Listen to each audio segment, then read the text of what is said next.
Hey everybody, welcome back to the channel. It's time to listen to Mom.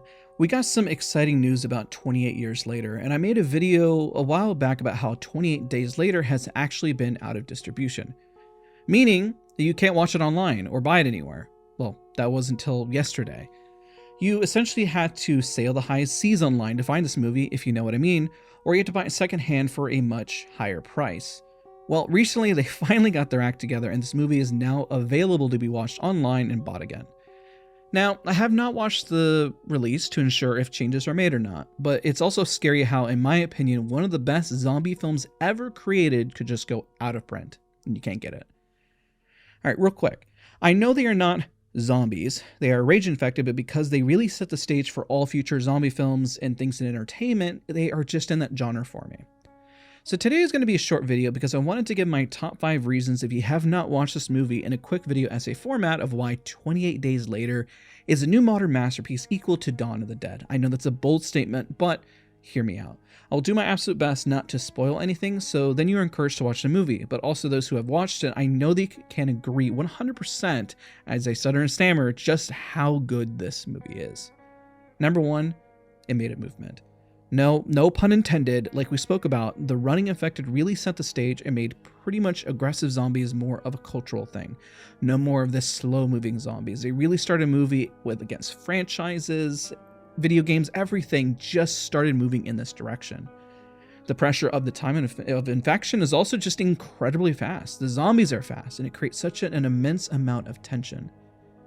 This film does a great job just showing how dangerous they can be, and making sure people respect the fact that, any second you can turn. It really is pretty frightening. Number 2, amazing cinematography. I think because they were on such a budget, I'm going to take this quote. This quote is actually from nofilmschool.com, but from, I believe, Danny Boyle himself. But for the most part, this quote goes, it was shot on a Canon XL1, which had the resolution of 1512 by 492 and a virtual resolution of 750 by 492. Now, today's standards, that's not even 720p. It's not even cutting it close. It's like half of 1080p. The image is just very low resolution, high contrast, and like they had mentioned in the quote, it's sharpened to hell.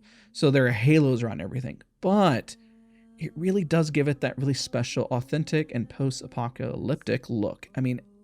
Moments in the film of just having that look. I know on higher resolution monitors, it looks brutal, but the zombies running at a fast pace, when we see open shots, it really is stunning. It gives this eerie atmosphere. They did such a great job making sure that they were open shots.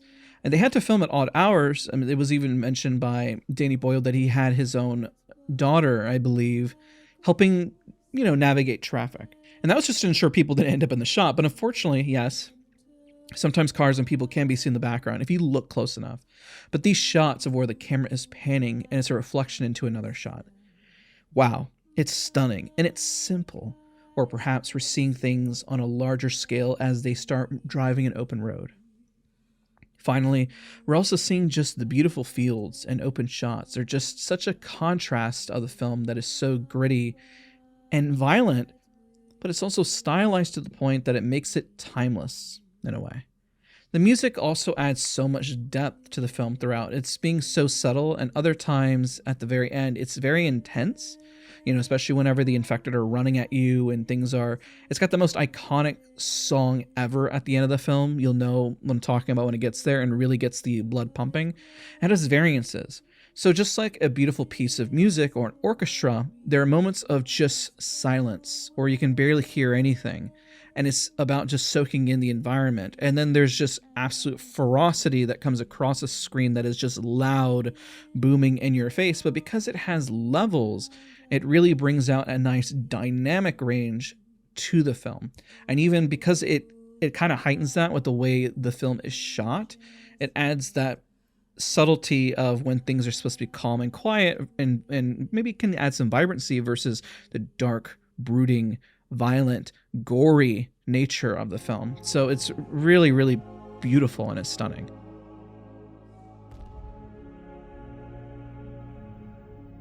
Speaking of beautiful, let's go on to number 3.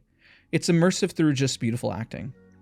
What's interesting is that this was Cillian Murphy's big breakout role. Without this movie, I am unsure if we would have gotten to where he is as fast. I mean, he's just so talented, I know he would have gotten there no matter what, but we would have potentially missed out on some of his better works that he has done, such as Oppenheimer. I mean, he was a Scarecrow. You know, he did the other Danny Boyle film as well, the sci-fi movie. I'm blanking at the moment, but like we had stated many times, this film was meant for him. And it also was something very special to him. Whenever he thinks back, he thinks fondly of it, which is why 28 years later, I really think is going to be something special. And I think one of the biggest things in 28 Weeks Later was just missing Jim's story. Cillian Murphy really added a lot of emotional depth to him and something that we want to follow. So when I saw this as first film, I knew that the acting was just something special, and all the actors around are just giving a stellar performance.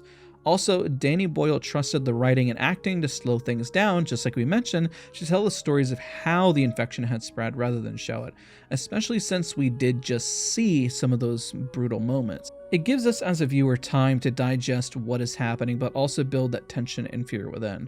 So I want to cut to one of those moments where she's just mentioning how it was outside your room and it was building, and that tension. It's just beautiful.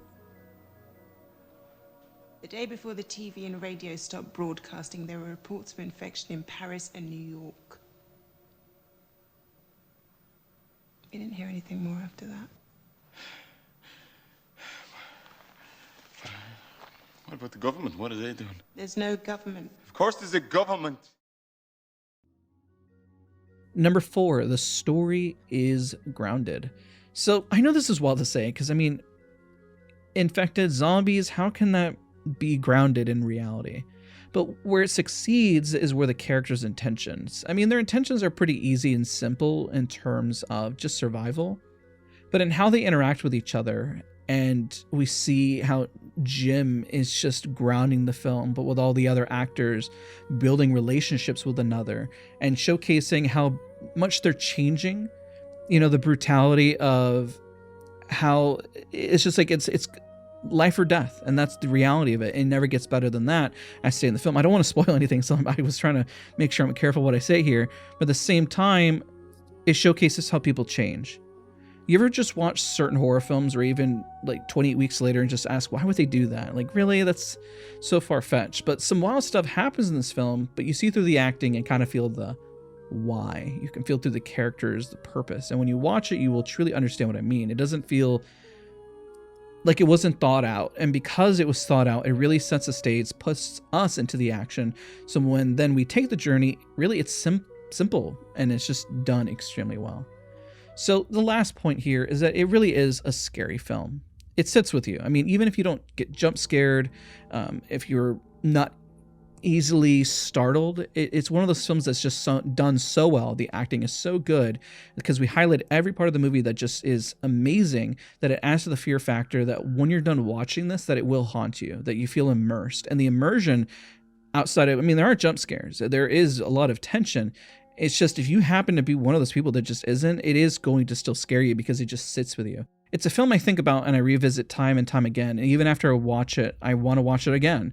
So comment if you enjoyed this film and how hyped you are for 28 years later, because let me know. I'll see you guys all in the next one. I do also plan to review movies such as Carry On. It's going to be next Wednesday, Heretic probably the following week, and then I rewatched a movie that I completely forgot about called The Invitation. So lots coming here on the channel. I hope you guys have a great holiday as we reach the holidays. Don't worry, we'll still be active here with lots of shorts.